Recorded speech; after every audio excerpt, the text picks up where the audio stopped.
Hello, my name is Moin Syed. I am a professor of psychology at the University of Minnesota in the United States. I think this new way of thinking, which is broadly in this master narrative framework, is a really helpful way to understand not only individual development, but societal development as well. Psychology has never been very good at doing that. This master narrative work is really trying to bring that structural level in.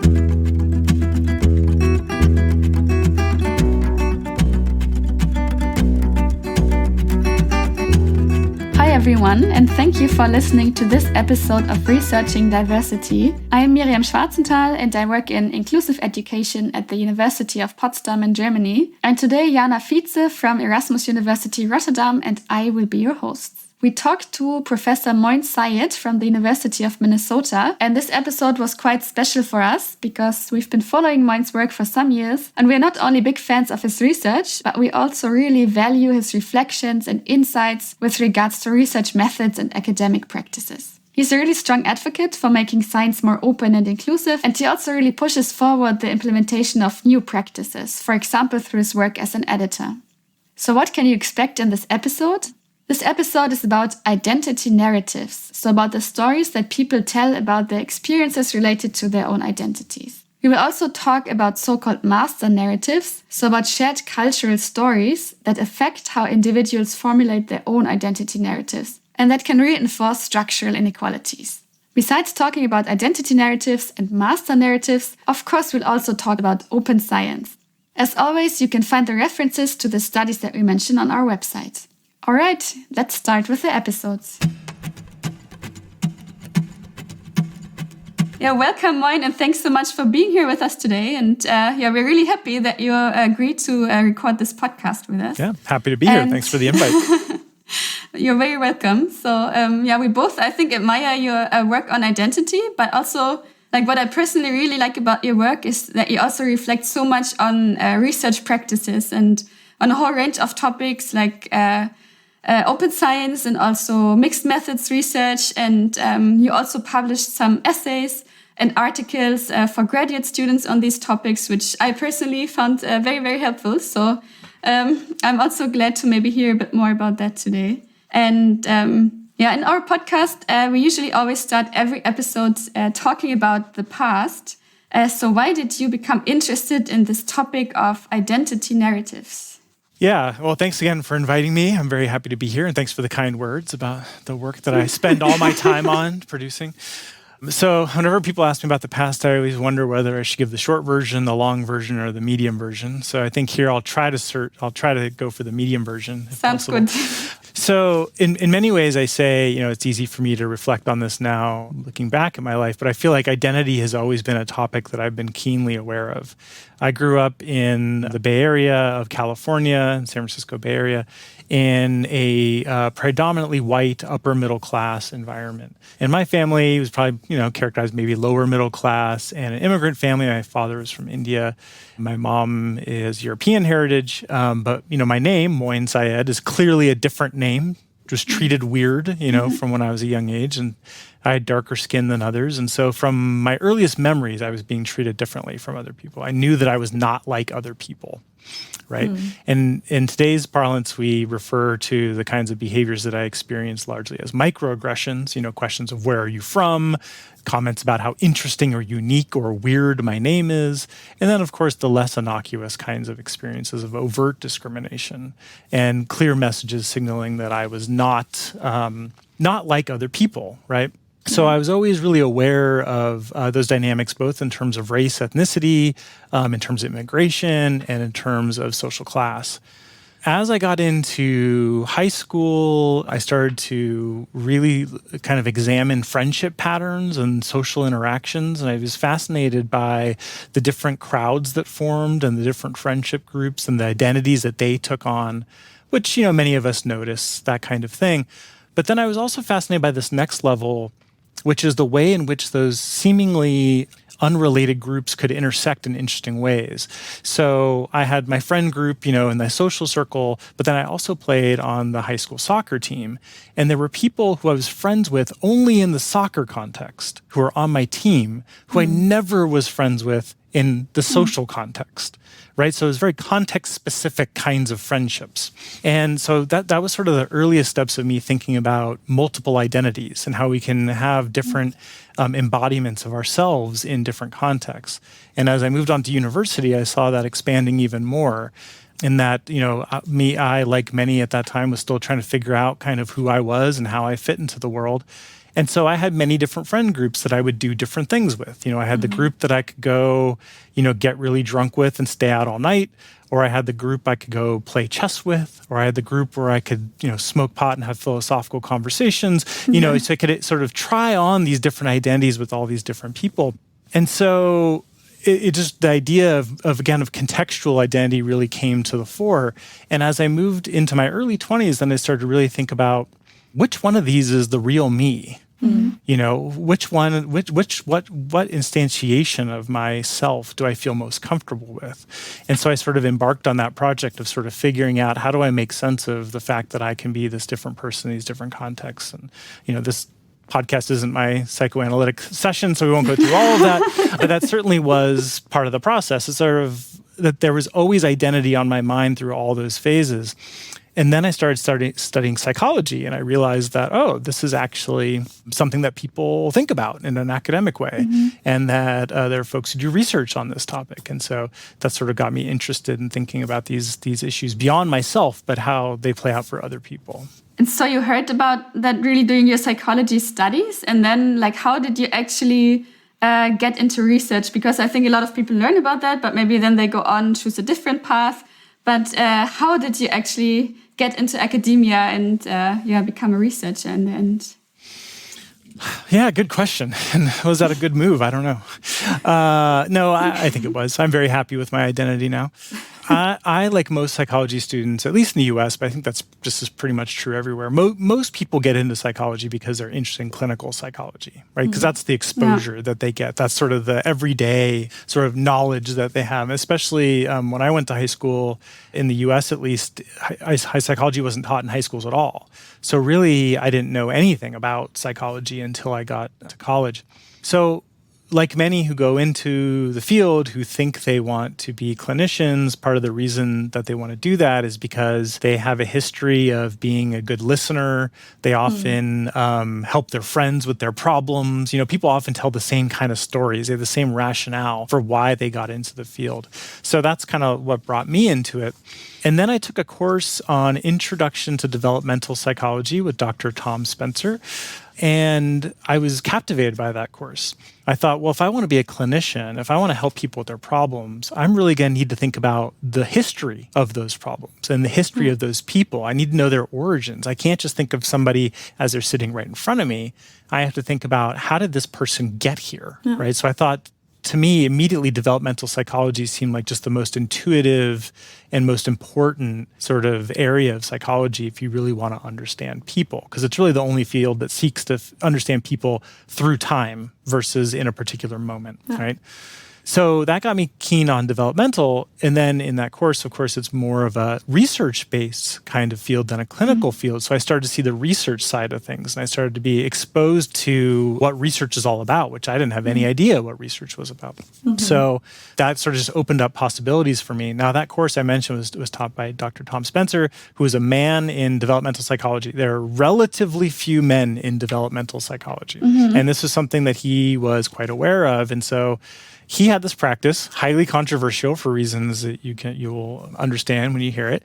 In his class of 130 people, he always looked at who did well, who got A's, and looked for any men who got an A in his course. His course is extremely challenging, so not many people got A's. So usually there'd be like one or two men who got A's. And so then he would approach them and try to get to know them and sort of suggest, have you ever thought about continuing on in developmental psychology? And so that's essentially what he did to me. And, when he asked me if I'd ever considered doing that, I said, no. I didn't even know what this was, let alone what I would continue doing it. And basically through more conversations and more experience, I realized that was a really good path for me and made a lot of sense.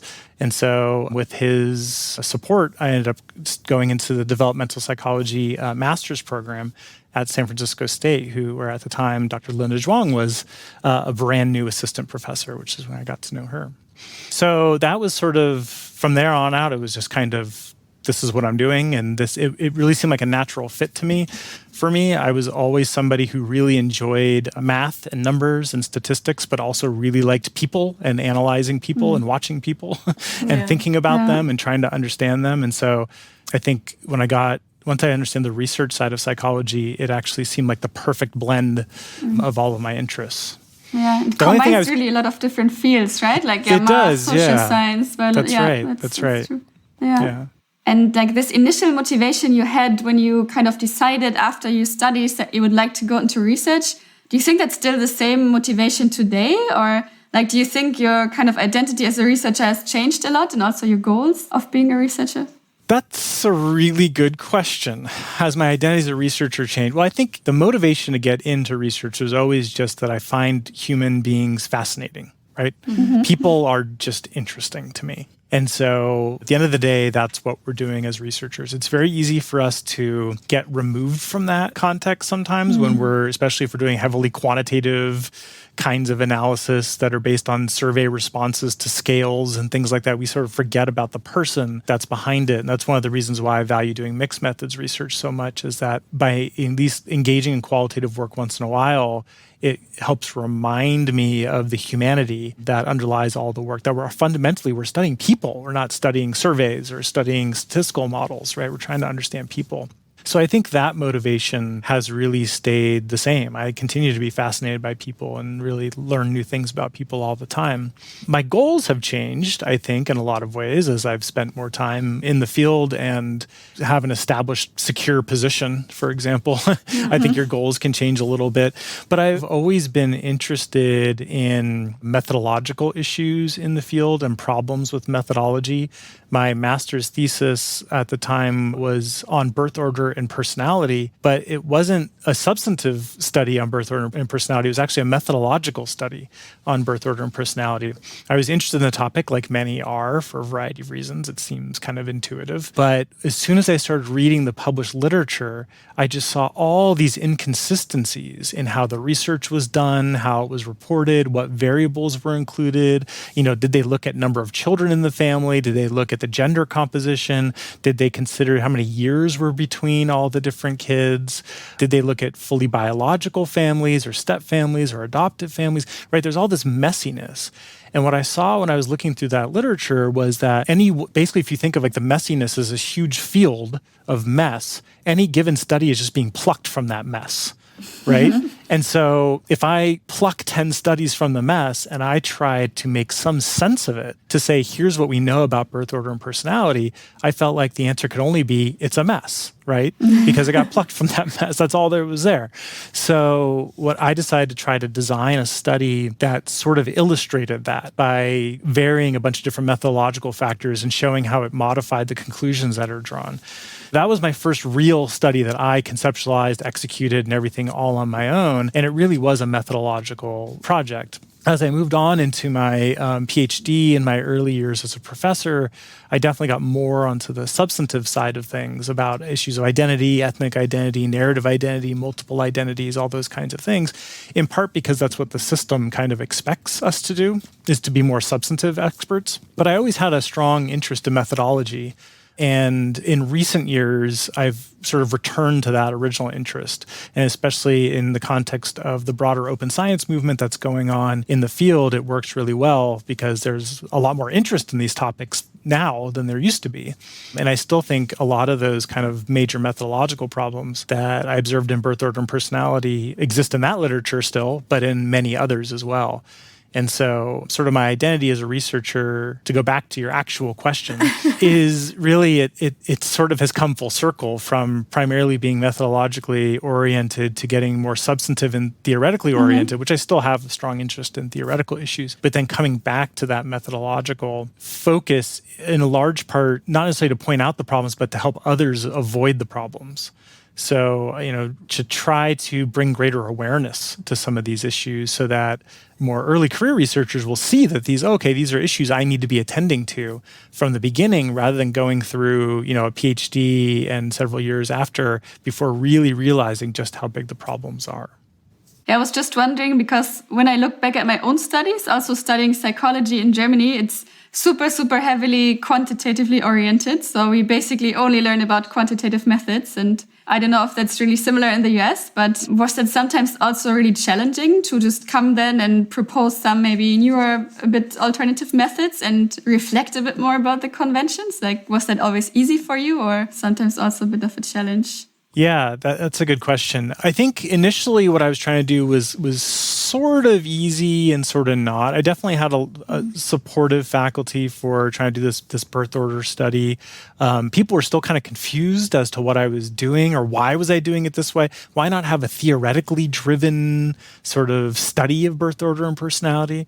Why is it a methodological study? Certainly some of my friends and family, when I told them about what I was doing, they were sort of confused as to, are you doing psychology? Or are you doing statistics? Like, what is it that you're doing exactly? Which I think is pretty common.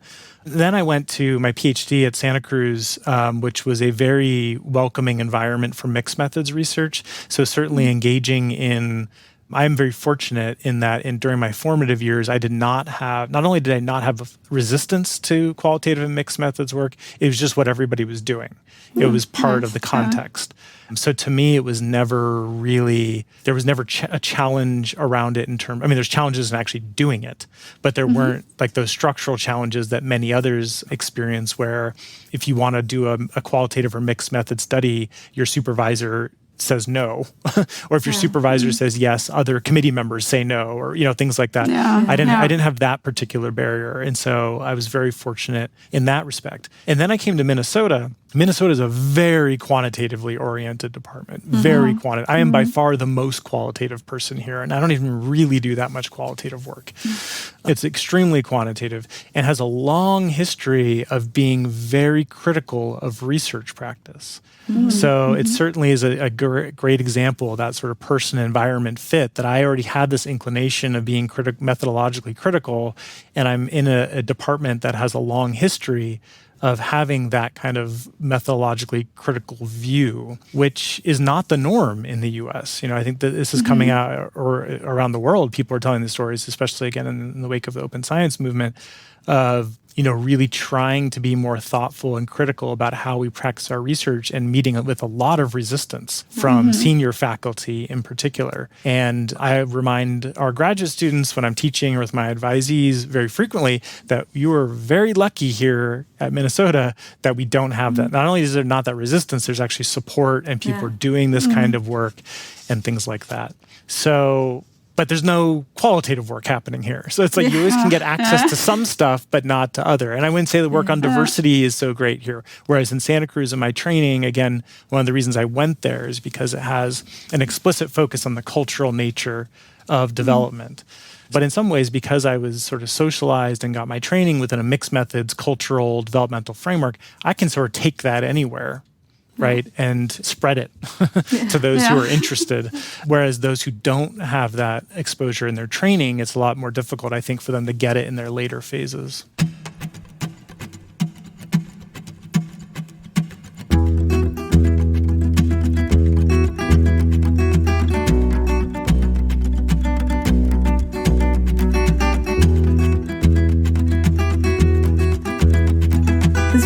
To our next section, the present, I would like to ask you, which paper did you bring today? Okay, I brought an outstanding article. I have a physical copy in my hand by Onnie Rogers from Northwestern University in the US, who, for full disclosure, is not only an excellent scholar, but also a friend. And I've collaborated with her a bit as well. The paper is called "I'm Kind of a Feminist: Using Master Narratives to Analyze Gender Identity in Middle Childhood." And it was published in Child Development in this year. And I would like you to ask you now, if you had to explain this paper to your grandma, how would you do that in a couple of sentences? That's actually, this is one of the reasons I like this kind of work on narratives and master narratives, is it does have a strong kind of intuitive appeal. Yeah. In short, kids, in this case, these are 9 to 11-year-olds or so, have differing views on gender, right? Some have views that focus very much on how boys and girls, if we stay within the binary for a moment, boys and girls tend to differ from each other, ways in which they're different from one another. And sort of some of them buy into those differences, sort of believe those differences. Whereas others recognize that society is communicating messages about differences and are actively resisting those. And you can see that already at this early age, I mean, relatively early, that kids are aware of and begin to internalize societal messages about gender. They hear it, they see it all over the place. You know, it's from their parents, it's from their siblings, it's from the schools, it's from the media. They get all these messages about how to do gender and the relation between the genders and what genders can do, what activities, and things of that nature. And they get those messages, but they're not just passive recipients of those messages. Some people sort of passively take it on and say, yes, I agree with these. These are different. You know, men are from Mars and women are from Venus, right? That idea that there's just completely different genders. But others hear those messages and analyze them and critically evaluate them and resist them. And in particular, what we start to see is that practice of resistance increases as kids get older. I don't know if Grandma would understand all. I think Grandma's pretty smart, I think, so Grandma can catch that all right. Yeah, and I think to use it in Onnie Rogers' words, so she would say that narratives can either reinforce hierarchy, so that is what you meant, right? Yep. So with kind of taking up the perspective that is already existing, like a strong divide between male and female, boys and girls, and on the other hand, disrupting the status quo. So on the other hand, what you called resistance, right? That's right, and exactly, well put. What I found really interesting is actually how early in this article kids seem to have a basic understanding of these differences, or, you know, like an active disruption of this understanding. And what I found really interesting is I have a daughter she's almost 2 years old, and already she can tell on the playground, you know, oh, this is a boy and this is a girl. And right. It baffles me that she's, you know, learning her surroundings. You know, she's learning the same way she's learning one person is tall and one person is short. That's the right. same way she's learning that is a boy and that is a girl, you know? Right. And that to me is really, crazy to see how early this socialization starts. And I'm kind of wondering what you think, like, how are we as parents already teaching these messages from early on? Yeah, I mean, there's a robust, decades-long literature in developmental psychology about the ways in which parents and teachers and daycare providers and everything are socializing gender from before the time kids are even born. Yeah. Right? Everything you do from how you decorate and what toys you put, you know, in their room. But then it really goes as soon as they become more active around, what types of activities are supported, what types of opportunities are supported, and so on. So, I mean, it's basically everything that we're doing is not everything, but the gendered nature of our socialization is so broad. It covers just way more than we can ever really be consciously aware of. And even if you, as any not literally you, but it could be literally you, any individual wants to really be conscious about their gender socialization and try to socialize in a gender neutral context, that's great, but that's going to be extremely limited because your child has exposure to way more people than just you as a parent, right? So there's plenty. Again, this is discussed heavily in the literature that it's really difficult to get away from this gender socialization.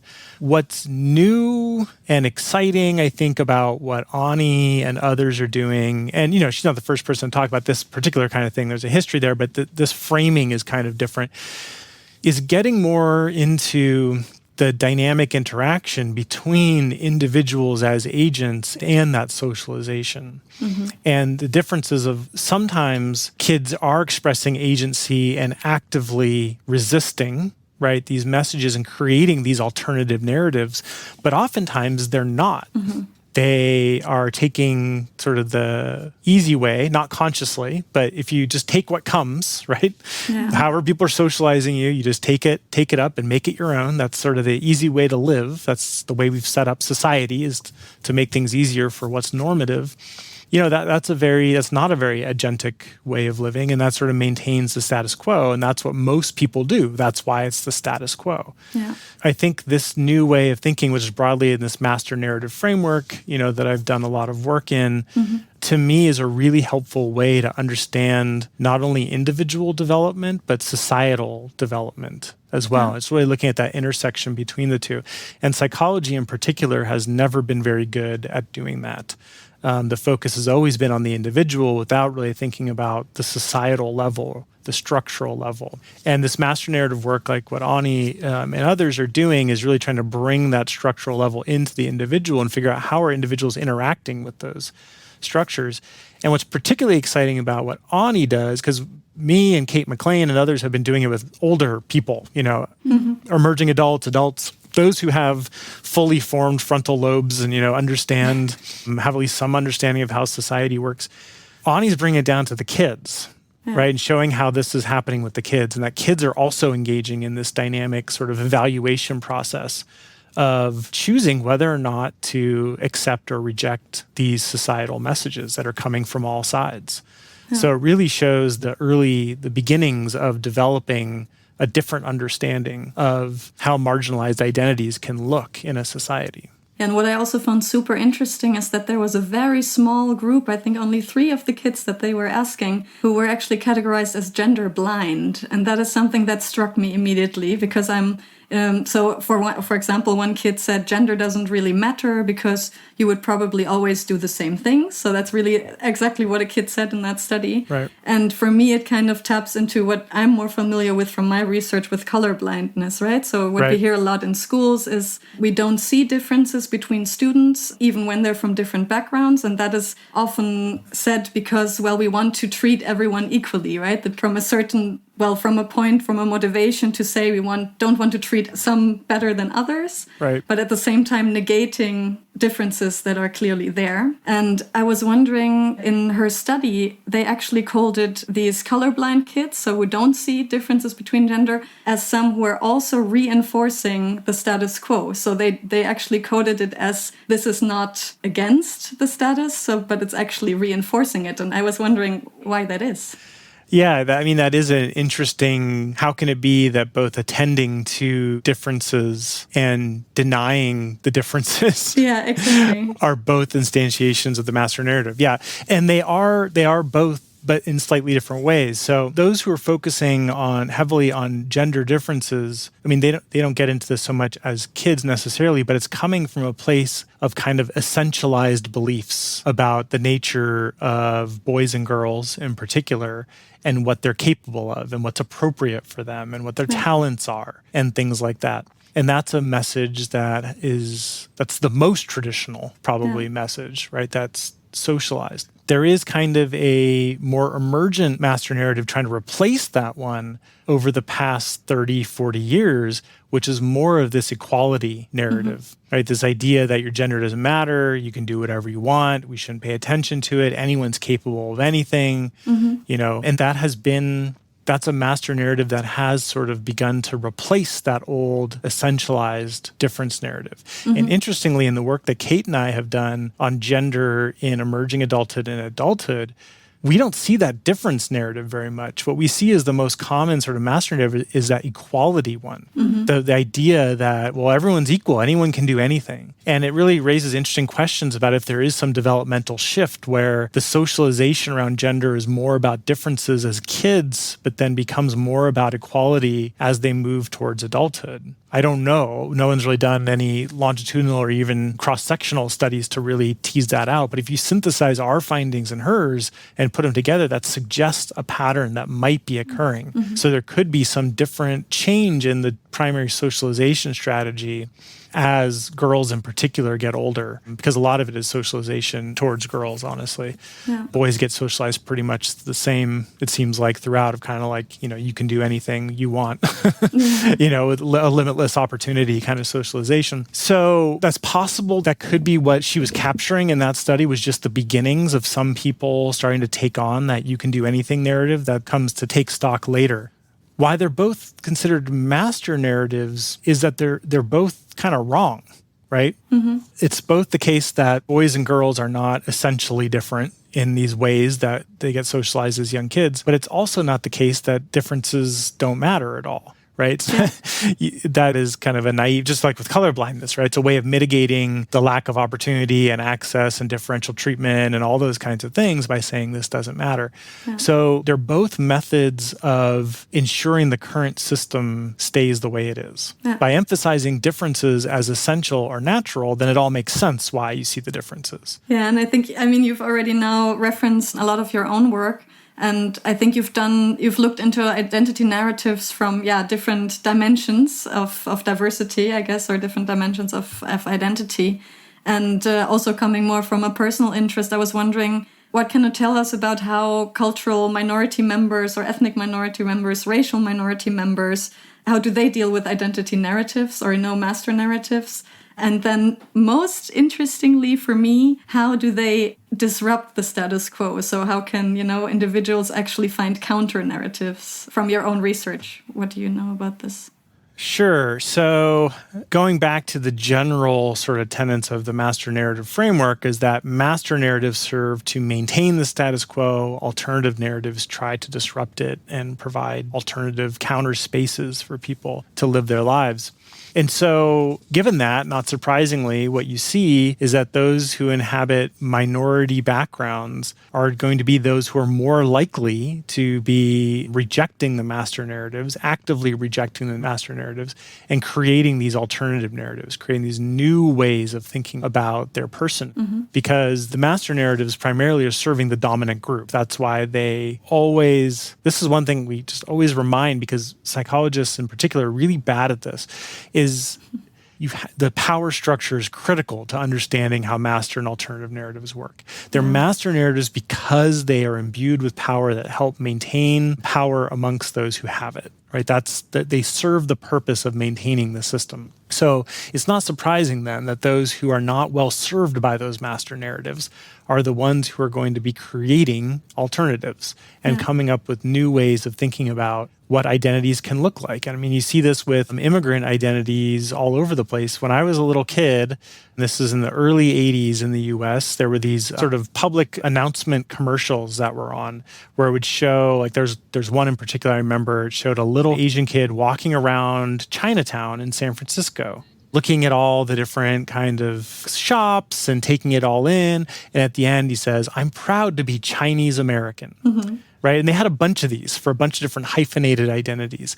And so this was all about trying to create this alternative understanding of what it meant to be American, because especially at that time, it still is the case, but a lot has changed in that time. Either you're American or you're not American.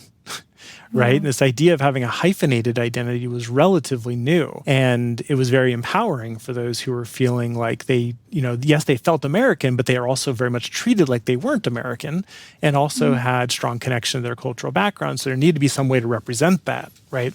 And so the idea of hyphenated identities came out, and that really created an alternative life path, really, for a whole generation and then subsequently of immigrant kids, such as myself, who could really come up with this, have this strong hyphenated identity. And that was an alternative way of being that was legitimate and understood, if not still mainstream.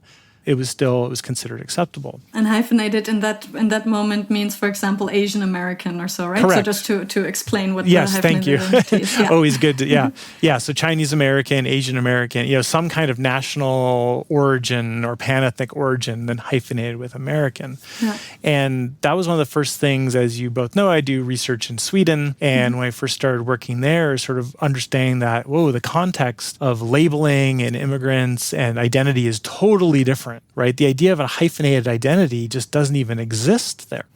It's not an alternative identity pathway for those who come from immigrant backgrounds. Either you're Swedish or you're not Swedish. And so it just went to show how context-specific these kind of movements are, and how you need to have not only sufficient numbers of people, which you do in Sweden, but also access to sufficient systems of power to get those messages out. The people who, I don't know, I should look it up. I don't know who was making those commercials when I was a kid, but somebody was able to make them and get them on TV, right, to communicate this kind of thing.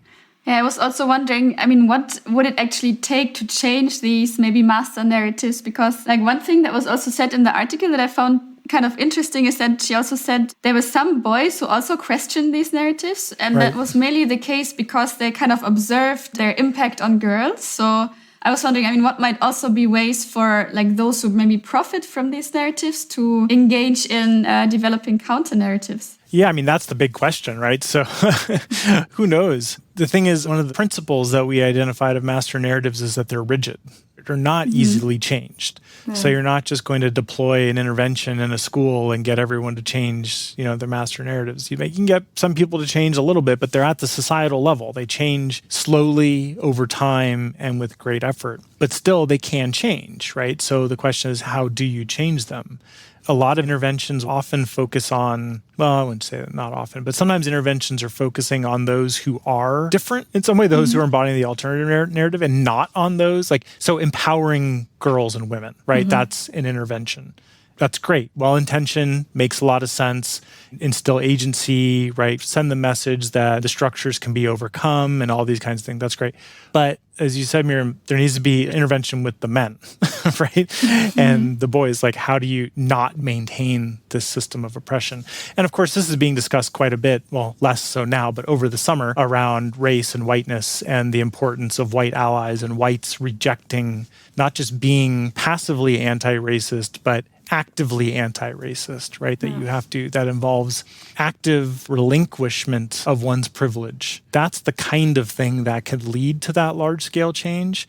You have to have change on both sort of levels, where you have to have an increasing of an alternative counter perspective and a lessening of the master narrative. So also raising feminist boys, for example. Absolutely, yeah, right.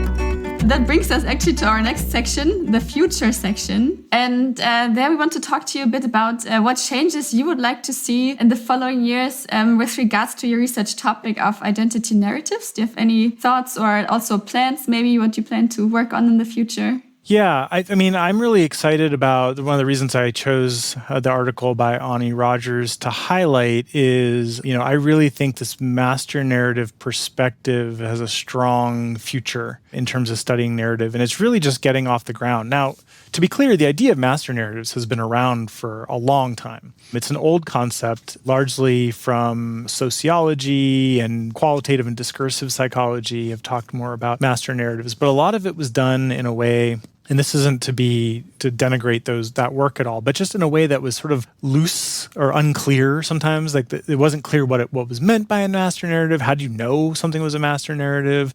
What are its properties? All those kinds of things. And so that's what compelled Kate McLean and I to write an article that really tried to outline and parameterize sort of master narratives. And it was really trying to bring the concept from what we saw as more the fringes of psychology and more squarely into mainstream psychology, or at least mainstream psychology that works with marginalized identities, right?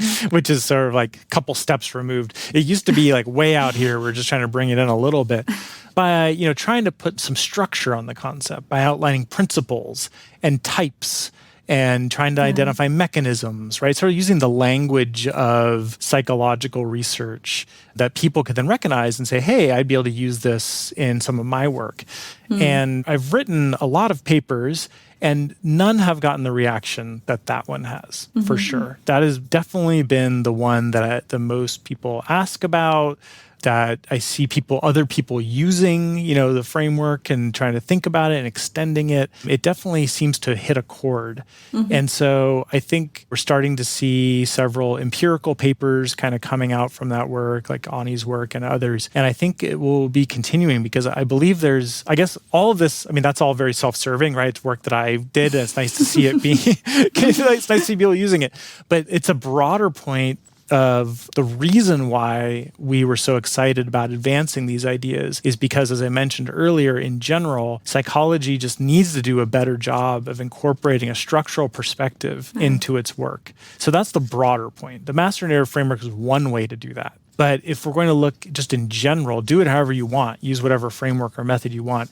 But if we're looking at narrative psychology and identity moving forward, we can no longer use the unlimited free choice, unlimited agency, full autonomy, life is possible kind of models of identity that have predominated for so long, because that's just not the case. And we certainly know it's not the case, obviously, for those who occupy marginalized positions, but it's not even really the case for those who are in dominant positions, right? There are a lot of barriers and challenges that people face, both individual, relational, structural, and that we need to acknowledge and understand those.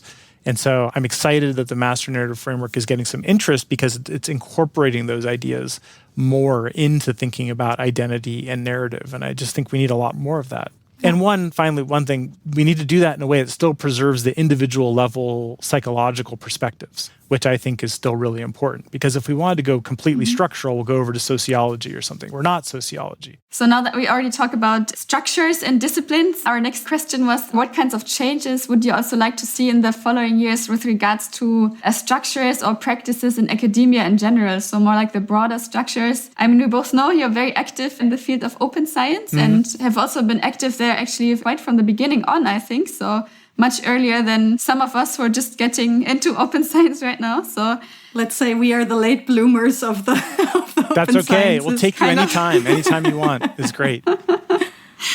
There's no club membership or anything like that. You can open join science anytime. idea. Yes. The club card. That's the whole point. It's open science anytime. Just Exactly. So are there any changes with regards to open science, like broadening the club, inviting even more people, or other changes you would like to see in the following years with regards to that? Yeah, no, definitely. And I think my interest in this very much is related to my interest in developing a more structurally minded psychology, because open science is fundamentally it's a structural reform, right? It's about changing the structure of science and trying to improve the structure, because so many of us in academia are beholden to that structure and we do whatever that structure says, right? I mean, the most pernicious sort of methodological problem over the past 70 years regarding methodology and statistics has been publication bias, right? That the inability or the fact that we just do not publish null results, right? We only publish positive results. This was documented by Sterling in 1959 and has been documented every couple years by various analyses ever since.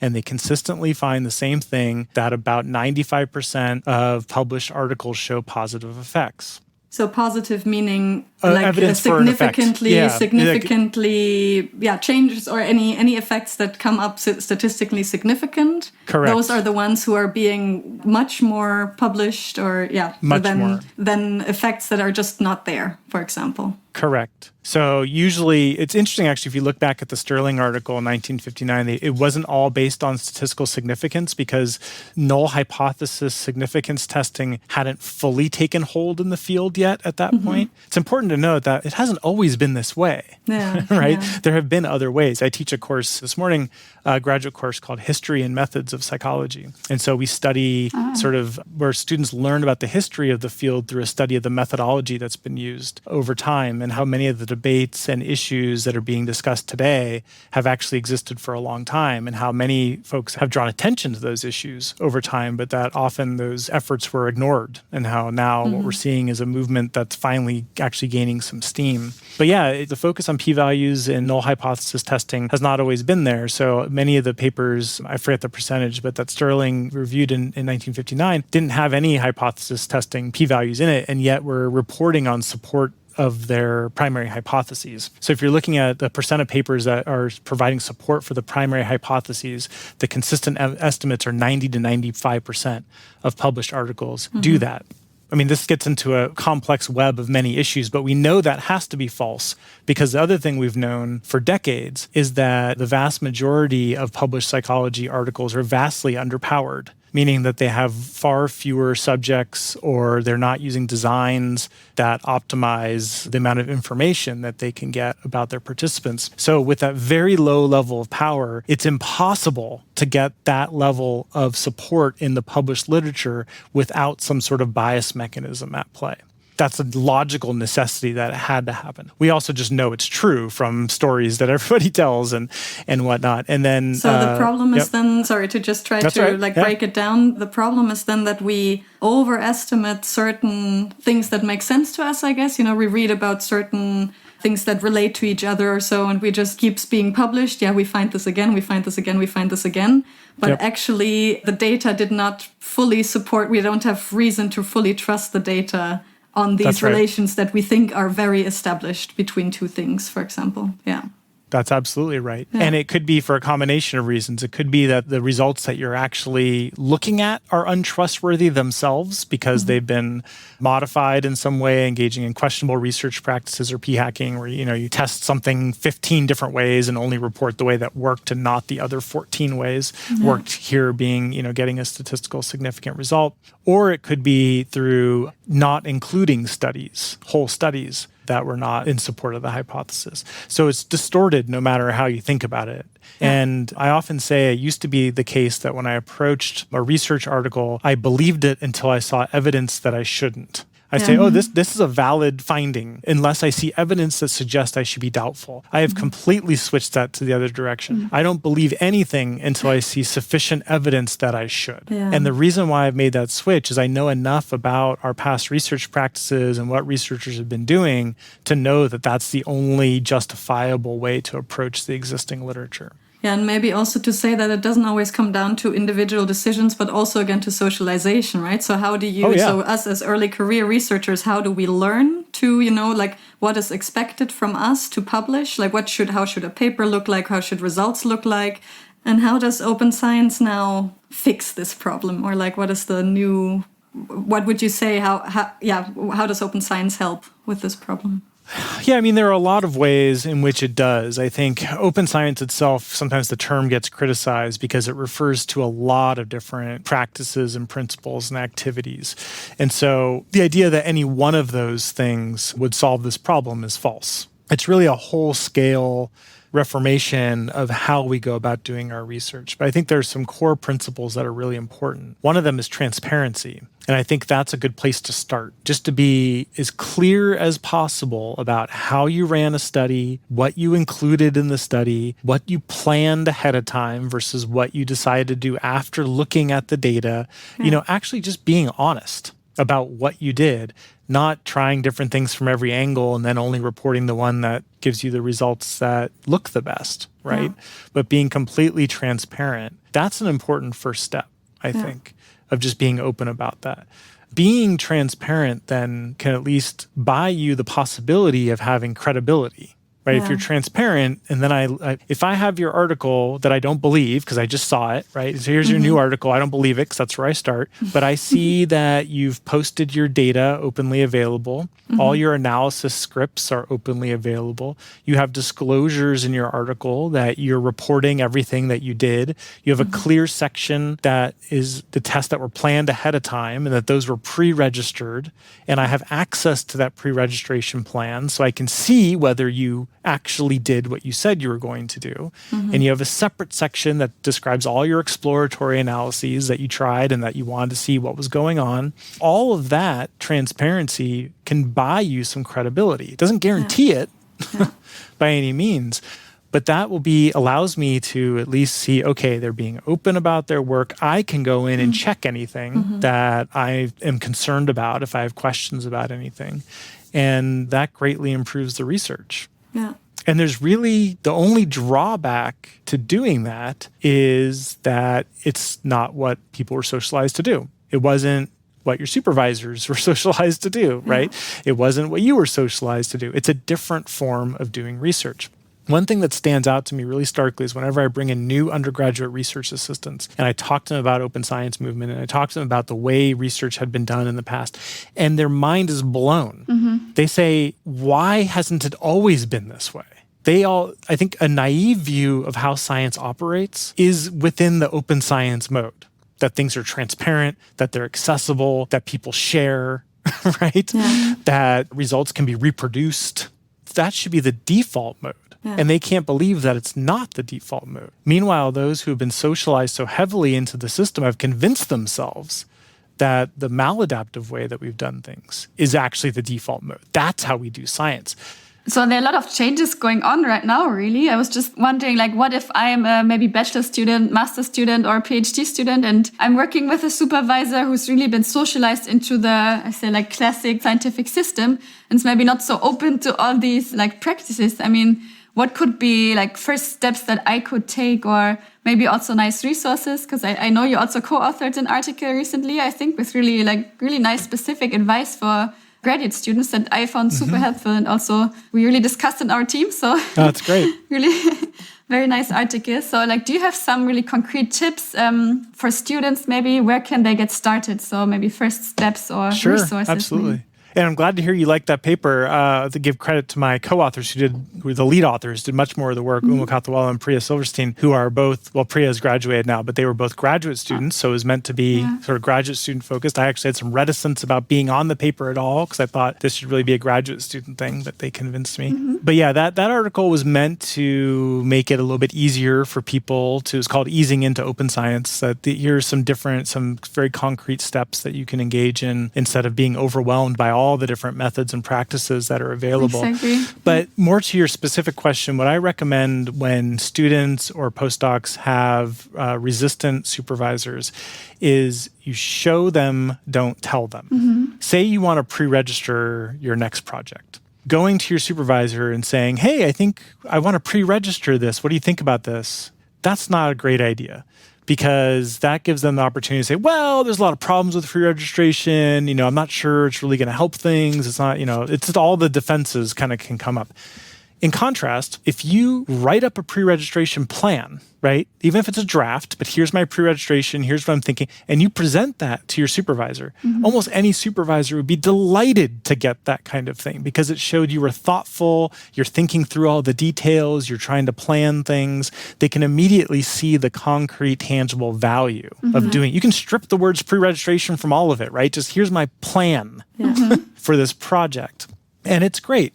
Same with things like file organization and having, a reproducible workflow with all your analysis code documented and clearly laid out. You show that to them. You say, you do a bunch of analysis, and you can send that to your supervisor with the data and say, here's what everything I did. You can see the code. You can check anything you want to. That's super impressive, right? Who wouldn't be excited about that? Maybe no one wants to check it, but at least they'd see they should want to check it. But I think strategies like that are the most effective, is rather than, sometimes it's the concept and the abstract concept is what the barrier is, because the practices are pretty difficult to argue against.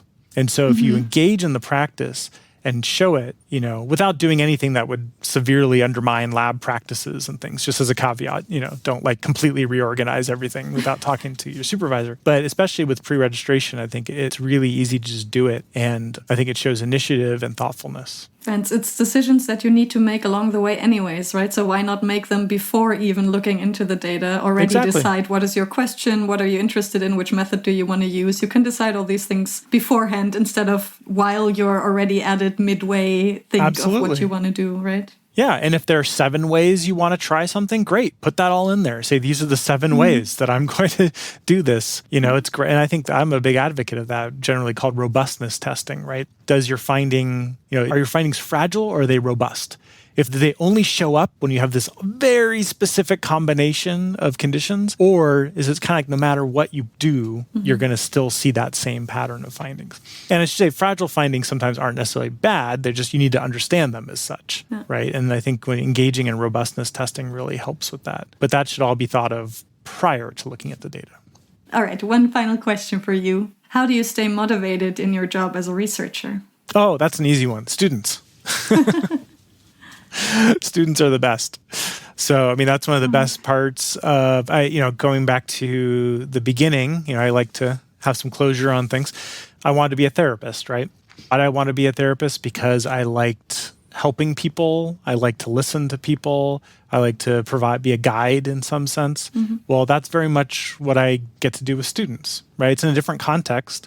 But mentoring and working directly with students is actually, in many ways, especially with PhD students, has a lot of similarities to therapy, right? helping them work through their problems, helping them get out of a rut. It's limited, usually limited to, the work context, but there's a lot of overlap in terms of the practice. And being able to work with them and help them develop their ideas, helping them get to a point where they do things and know way more than what I know, right? That's always really exciting. And seeing them sort of figure out what direction to take their talents in, I think it's really fun, right? So I, as the researcher, as the supervisor, sort of provide this context in which hopefully the students can develop into whatever type of researcher, academic person they want to be. And I think that's just really fun to see how me as a constant and my general research lab as a constant can produce and foster students in so many different ways, I think is really exciting and fun. So thank you so much, Moin, for joining us today and for helping us increase visibility of outstanding social scientists as yourself. And absolutely, also, happy to be here. Yeah, of cutting edge research in general. So thank you all for listening and talk soon. We want to thank Minor Revisions for the music, Max Kersten for post-production, Lotte Koyman for logo design, and Zeynep Altay for artwork. Make sure to visit our website for bonus materials and to follow us on social media at Researching Diversity Podcast. Stay tuned and talk soon.